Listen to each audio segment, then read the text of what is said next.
Pessoal, vou convidar vocês para darem uma volta no zoológico da neuroradiologia. A gente vai ter que dar uma volta, não em todos os recintos dos animais neuroradiológicos, porque seria uma aula muito extensa e a gente não tem tanto tempo assim. Então, qual que é o objetivo dessa aula? Primeiro, a gente vai revisar alguns sinais radiológicos clássicos pela associação com pareidolia, tá? Que eu vou explicar para vocês o que que é. E esses achados de imagem clássicos a gente vai ver principalmente em associação de animais com patologias neurológicas nos achados de imagem na tomo e na ressonância, e eu vou mostrar alguns casos ilustrativos para vocês.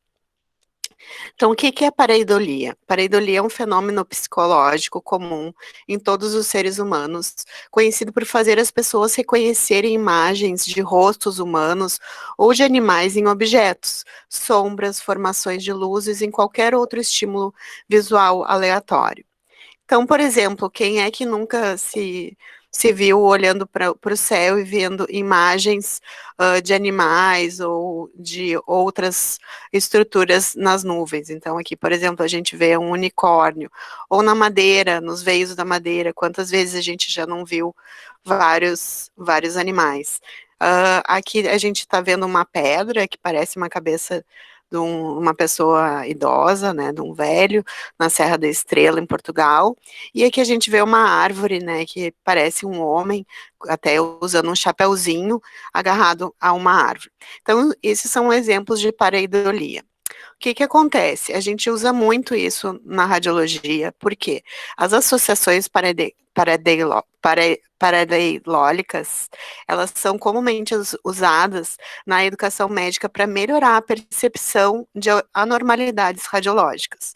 As pareidolias representam uma maneira rápida e fácil de melhorar essa percepção, melhorando assim a eficácia e precisão na análise das imagens.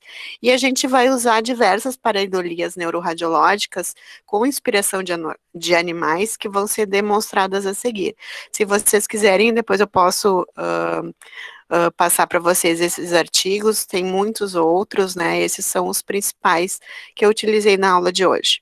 Então, a prática neuroradiológica, ela requer dois passos básicos, então.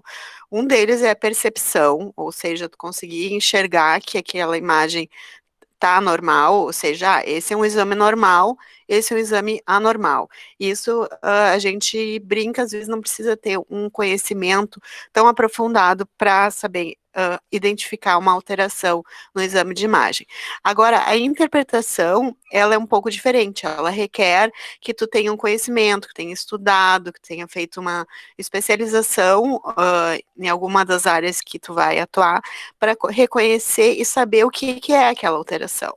Então, a percepção ela vai envolver a identificação de uma normalidade dentro de uma imagem examinada, enquanto que a interpretação ela se refere a uma atribuição causal, a causa correta daquela alteração. Se aquilo é um infarto, se aquilo é um tumor, se aquilo é uma encefalite, se é uma doença autoimune, se aquilo ali é uma sequela de um trauma, né, crânioencefálico, por exemplo, na neuroradiologia. E a maioria dos erros de diagnóstico em radiologia são erros de percepção. O que acontece? Às vezes a gente está, muitas vezes, a gente está olhando uma imagem e aquela alteração passa desapercebida.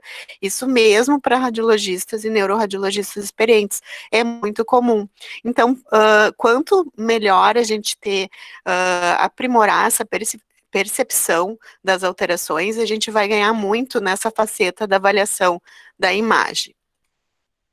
Então, eu sei que vocês já têm já tiveram uma base sobre os exames de imagem, como as alterações em neuro, elas são melhor avaliadas na ressonância. Eu vou dar só uma pincelada rápida aqui para vocês, o que que é a ressonância magnética. Então, a ressonância magnética é uma modalidade de imagem em que as imagens são produzidas utilizando pulsos de radiofrequência, ou seja, ondas de rádio, em um campo magnético muito potente, muito maior do que o campo magnético da Terra. Então, ela não não utiliza radiação ionizante, então não tem deleção para o paciente, a gente não vai ter risco de ter mutações genéticas, de ter neoplasias induzidas por radiação e assim por diante, que a gente pode ter com os exames que utilizam radiação, como o raio-x muito pouco, mas mais atomo, e os exames invasivos que utilizam radiação. Então, aqui é um aparelho de ressonância, eu não ganho nada dessa empresa, só peguei a imagem na internet. Então, a gente vê que tem esse gantry, né, essa entrada, esse buraco aqui é onde o paciente vai estar posicionado, essa é a mesa. E lembrando, como ele é um ímã gigante, tudo que tiver metal pode ser atraído. Então, tem alguns metais que eles são contraindicados na ressonância, que não é o objetivo da aula de hoje. Então, o paciente é colocado dentro desse campo magnético de alta intensidade, geralmente de 1,5 a 3 Tesla, para ter uma imagem adequada do encéfalo na ressonância. Tá? Então, a ressonância ela vai fazer um alinhamento desses prótons, desses átomos de hidrogênio que estão dentro do nosso corpo, e eles vão se alinhar conforme estiver a linha a linha Z, que é essa linha do campo magnético, que é onde o paciente está deitado. Então, a gente vai ter os prótons de hidrogênio aleatórios, digamos assim, o paciente na sala de espera, deitou no aparelho de ressonância, eles vão estar alinhados. Então, depois a gente vai usar o alinhamento e realinhamento desses átomos de hidrogênio para formar a imagem na ressonância, que eu não vou entrar a fundo na aula. O que é importante vocês saberem? A gente tem algumas sequências básicas em ressonância, mas as duas principais que a gente, assim, utiliza no dia a dia é a sequência T2, que é uma sequência que ela é sensível a líquidos, a fluidos, a gordura, então os líquidos aqui a gente vê os ventrículos laterais, córneos anteriores e posteriores, o quarto ventrículo, com hipersinal. Sempre que a gente falar hiper é mais, hipo é menos, iso é igual. Geralmente a gente compara com o parênquima com a substância cinzenta no encéfalo. Então, nas sequências ponderadas em T2, elas são muito sensíveis a líquido e, consequentemente, elas são muito sensíveis a qualquer tipo de anormalidade que tiver no parênquima encefálico. As sequências T1 também são sequências básicas, elas são muito sensíveis à gordura, então a gente vê aqui a gordura do tecido celular subcutâneo bem branca. Também ela é muito boa para a gente detectar sangue subagudo, ou seja, depois de 24, 48 horas, a hemoglobina já degradou em meta-hemoglobina. Então, para hemorragia subaguda, a ressonância é excelente. Para alguns tipos de cálcio, de mineralização, fluxo lento, então vasos, tipo assim, veias que têm um fluxo mais lento, elas vão ficar mais brancas. O meio de contraste que a gente usa na ressonância, que é o gadolínio, também vai ficar branco em T1. E fluidos proteicos, então, por exemplo, o paciente tem um abscesso, tem uma meningite, isso aí tudo vai tender a ficar mais branco na ressonância. E a melanina, muito importante, principalmente para as metástases de melanoma ou outras doenças que tenham melanina, que ela vai ficar bem branquinha no T1. Então, essas duas sequências a gente vai usar de rotina. A gente usa também a difusão, que é também uma sequência que ela é muito sensível ao movimento browniano da água. Então, sempre que a gente tiver uma alteração dessa mobilidade da água, a gente vai ter uma restrição na difusão. Então, a gente usa muito para AVC, mas a gente usa atualmente para tumores, diferenciar tumores altamente celulares de tumores menos celulares. A gente diferencia também excesso de tumores, enfim, eu não vou entrar a fundo, mas assim, acho que o básico, vocês saberem o que é o T1, o que é o T2. Então, tá, pessoal, agora nós vamos começar no nosso tour neuroradiológico no zoológico. O caso 1, tá, é um paciente masculino de 30 anos de idade. Ele começou com desinibição comportamental progressiva, com uma síndrome cognitiva executiva, levando à sua demissão. Ele perdeu o emprego. Ao exame, ele era um paciente moderadamente inquieto, com uma fala coerente, porém rápida, distraída e propensa a mudanças bruscas de assunto. O paciente estava orientado, porém com pouca percepção e discernimento. Nenhuma evidência de delírios ou alucinações. Então, aqui só para lembrar o que a gente viu nos slides anteriores, essas duas imagens aqui de cima, elas são sequências, imagens ponderadas em T2, e é um exame normal, só para a gente comparar. Então, agora eu queria que vocês me falassem, baseado nessas imagens que a gente tá vendo aqui de baixo, já tem até a setinha, mostrando, vocês acham que tem alteração na substância branca ou não?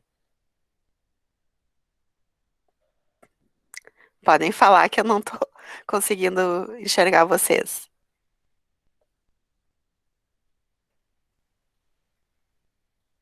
Tem, né, pessoal? Então a gente vê que a substância branca no adulto, geralmente ela tem esse sinal, que é um sinal cinza, assim, mais escuro, tá?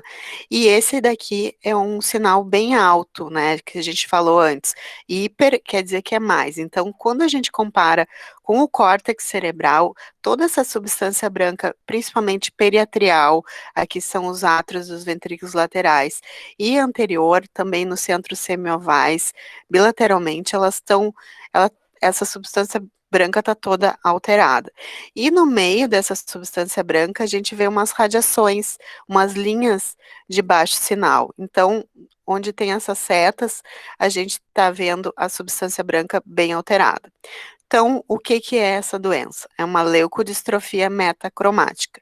Então, o que que a gente tem que reconhecer? Ela pode ter esse padrão de listras, que nem eu mostrei no caso, ou ela pode ter também um padrão tigroide, tá? São essas hipointensidades lineares que elas se distribuem de forma radial a partir dos ventrículos na substância branca que a gente vê no plano axial, que é esse plano que a gente está vendo aqui. Então, esse é um achado clássico dessa doença. É uma doença de substância branca. As leucodistrofias são doenças raras, mas dentro das leucodistrofias, essa é uma leucodistrofia bastante comum, tá? Então, a leucodistrofia metacromática é uma doença autossômica recessiva, ela é um distúrbio do armazenamento lisossômico, e ela tem essa característica, né, de acometer a substância branca periatrial e em menor grau dos lobos frontais, junto dos cornos frontais dos ventrículos laterais, resultando nesse padrão tigroide nas sequências ponderadas em T2. Ela é uma doença bastante rara, é um caso a cada 100 mil pessoas, e ela geralmente se manifesta entre 12 e 18 meses de idade. Tá, depois a gente tem, então, várias formas, tá? A forma infantil tardia, que é a mais comum, mais ou menos 65% dos casos, e depois tem a juvenil, que é entre 13 e 10 anos, e a adulto, que é após 16 anos, tá? Então, como é que é a apresentação clínica? A forma infantil tardia, geralmente ela tem alteração na marcha, rigidez muscular, perda da visão, comprometimento da deglutição, convulsões e até evoluir para demência. A forma juvenil, o paciente vai ter um atraso de desenvolvimento neuropsicomotor, vai ter um desempenho escolar prejudicado. Ela vai ser semelhante à forma infantil tardia, mas com uma progressão um pouquinho mais lenta. Ela é um pouquinho mais lenta do que a infantil tardia. E a gente tem em 20% dos casos apresentação na forma adulta, que é aquele caso que eu mostrei para vocês. Então, o paciente pode ter distúrbios neuropsiquiátricos, pode ter declínio cognitivo gradual e até evoluir para uma forma de demência. Geralmente pode ter sintomas motores e o curso às vezes é mais prolongado, às vezes até 10 anos. Certo, pessoal? Então vamos para o caso 2. Esse é um paciente do sexo masculino, 75 anos, com cefaleia e vertigem. Então, aqui eu botei para vocês as duas sequências básicas que a gente usa na ressonância. Aqui do lado esquerdo a gente tem uma sequência, todas essas imagens aqui de baixo são o plano axial, como se a gente estivesse fazendo uma fatia, assim, da cabeça da pessoa, e aqui é uma imagem no plano coronal, como se a gente estivesse pegando a sutura coronal e cortando de frente para trás ou de trás para frente. Então aqui o líquor tá branco, é uma sequência ponderada em T2, aqui o líquor tá preto, é uma sequência ponderada em T1, aqui é uma sequência ponderada em T1 com a injeção do nosso meio de contraste gadolínio, e essa aqui também. Então, o que que a gente vê? A gente vê uma lesão expansiva extraaxial, que é uma coisa bem importante, a gente saber esse conceito, se é dentro do parênquima ou fora do parênquima. Então, a gente vê que tem uma lâmina branquinha de líquor em volta da lesão, quer dizer que a lesão ela está empurrando o parênquima, ela não está dentro do parênquima. Às vezes essa distinção é um pouco difícil da gente fazer por imagem, mas a gente vê que é uma lesão que ela levemente tem umas áreas de hipossinal, mas ela é isointensa, ela tem um sinal bem parecido com o parênquima, inclusive em T1, se fosse uma lesão menor, a gente talvez até não visse, tá? Então, é muito importante nesses casos a gente injetar o gadolínio. Então, a gente injetou o gadolínio, a lesão ficou com essa impregnação homogênea, e essas setas estão mostrando um sinal que é bem característico do meningioma, que é o sinal da cauda dural. Então, como o meningioma é um tumor das meninges, ele vai ter esse sinal da meninge nas beiradinhas dele. Então, o sinal da cauda dural, aqui eu botei nosso amigo elefante, né, dentro do nosso tema do zoológico, eles são tumores extraaxiais bastante frequentes. Vocês vão ver muitos meningiomas na vida de vocês. Eles geralmente são lesões benignas, raramente vai ter um meningioma que é uma lesão maligna. Tá? Geralmente eles não recorrem, então, se eles conseguem fazer a ressecção total do tumor, muito dificilmente ele vai voltar, tá? Eles geralmente são lesões durais, isointensas, a substância cinzenta, tanto no T1 quanto no T2, e eles realçam acentuadamente ao gadolínio. Aqui a gente, aqui do lado esquerdo, essas 4 imagens, estão mostrando várias localizações possíveis de meningioma. Tem alguns meningiomas que eles são em placa, que eles dão dentro do osso. Então, aqui a gente tem um meningioma em placa do esfenoide com esse realce linear, que é a meninge realçando. Aqui a gente tem um meningioma bem parecido com o do nosso caso, com o sinal da cauda dural. A gente tem um meningioma aqui intraventricular dentro do ventrículo. A gente tem esse meningioma aqui supracelular, que geralmente dá na meninge do dorso da cela, que nem esse meningioma aqui, mostrando essa linhazinha que é o sinal da cauda dural, muito característico, porém não é exclusivo do meningioma. Gostaria de só salientar isso para vocês, que nem todos esses sinais são específicos dessa doença. Outras lesões que acometem as meninges também podem ter o sinal da cauda dural. Mas como eles são os mais frequentes, a gente sempre pensa em primeiro lugar no meningioma, se tiver todas essas características de sinal. Tudo bem, pessoal? Alguma dúvida até aqui? Tudo certo.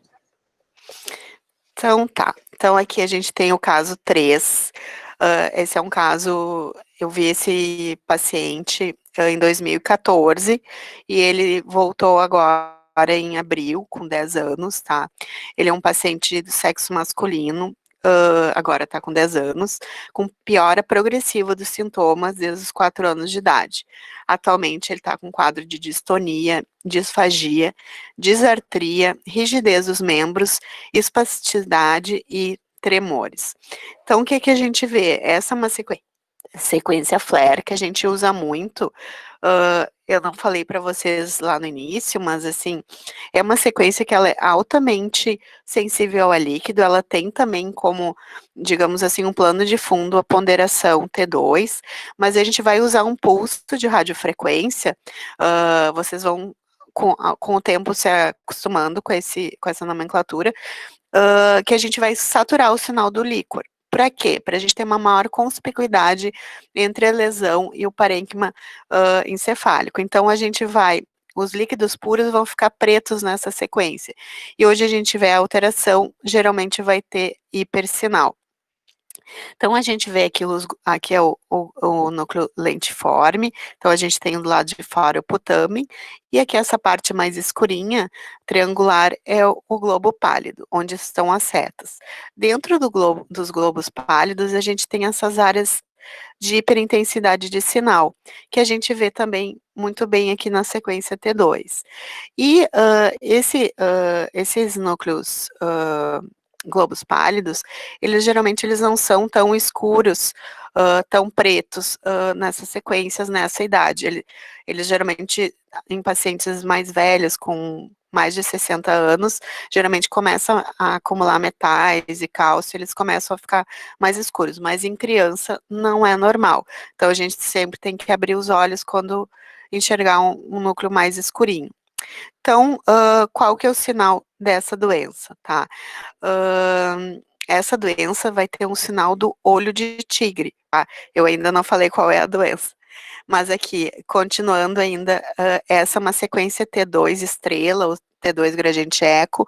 O líquor também fica branco, ou seja, ela é uma sequência T2, muito sensível a líquido, mas ela também é muito sensível a artefatos.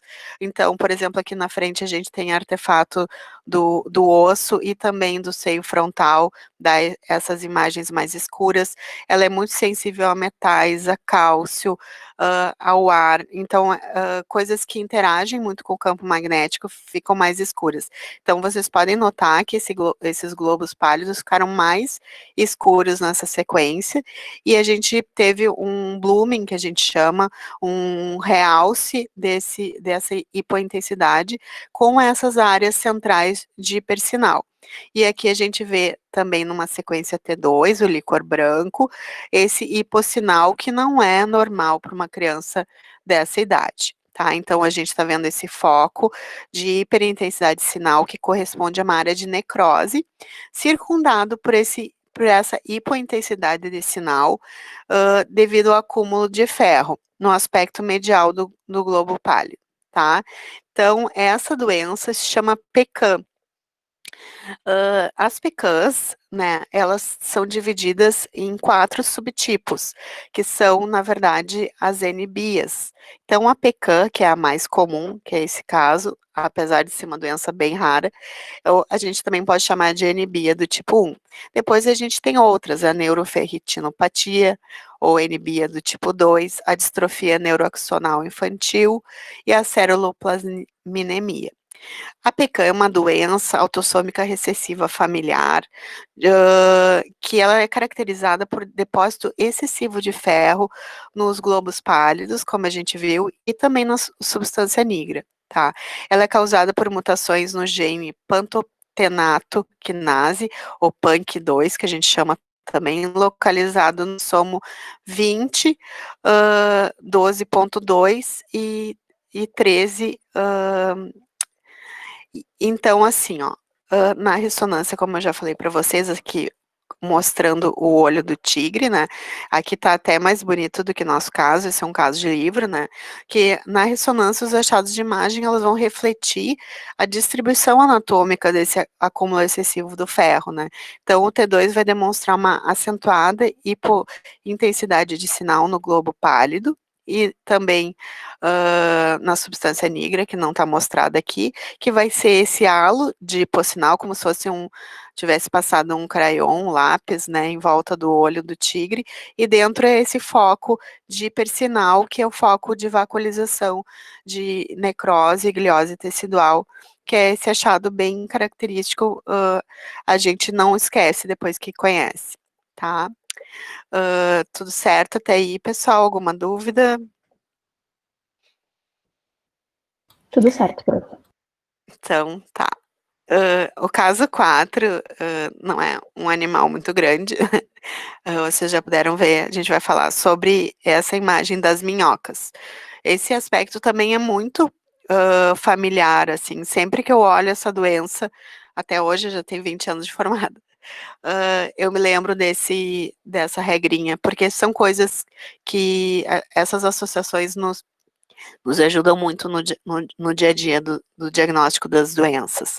Então, esse paciente masculino de 45 anos, ele chegou com um quadro de cefaleia, redução da acuidade visual, e ele tinha, nessa região supracelular, aqui não dá para ver, a gente tem o quiasma óptico, tá? Que é o encontro dos nervos ópticos, depois vai dar os tratos ópticos e as radiações ópticas, ele está acometido por esse monte de imagem serpenginosas, com flow void, que a gente chama, void em inglês quer dizer vazio, flow, fluxo, né? Então a gente chama sinal do fluxo vazio, mas muitas pessoas usam mesmo no dia a dia flow voids. Então, ou seja, é um movimento rápido do sangue que não deu tempo desses prótons, desses spins que a gente chama do hidrogênio se magnetizarem na ressonância, então ele não vai dar sinal nenhum, então ele vai dar esse sinal vazio, porque geralmente são vasos com fluxo muito rápido, são vasos arteriais. Então, quando a gente vê esses vasos com fluxo rápido, com essa forma serpinginosa e geralmente drenando, como a gente está vendo aqui, para uma veia, nesse caso está drenando para o seio reto, veia de Galeno, a gente tem que pensar, opa, isso aqui pode ser uma patologia vascular. A gente injeta o contraste, então aqui embaixo a gente tem uma sequência em T1 com gadolínio, vendo que essa massa de minhocas, parece várias minhoquinhas, né, realçando, e aqui a gente vê uma veia bem dilatada. Na arteriografia a gente confirma que tem uma artéria nutridora vindo da carótida e também da, da cerebral anterior. Então, isso aqui se chama MAVE, ou seja, uma malformação arteriovenosa. As MAVEs cerebrais clássicas são uma forma comum de malformação vascular cerebral. E geralmente ela é composta por um nidus quer dizer ninho, tá? Onde ocorre um shunt, tá? Entre as veias e artérias. Então, o que que acontece? Geralmente esses vasos vão estar muito dilatados, principalmente as veias, porque o fluxo arterial vai fazer com que elas se dilatem. Tá, então essas malformações são caracterizadas por um nidus, ou seja, esse ninho, que a gente chama saco de minhocas, o achado típico, né, ou bag of black worms, né, que são esses worms, é minhoca em inglês, né, que forma a transição entre uma artéria nutridora e uma veia de drenagem. O nidus, geralmente, ele pode ser nutrido por uma ou mais artérias, e ele vai ser drenado por essas veias que vão ficar muito dilatadas, tá?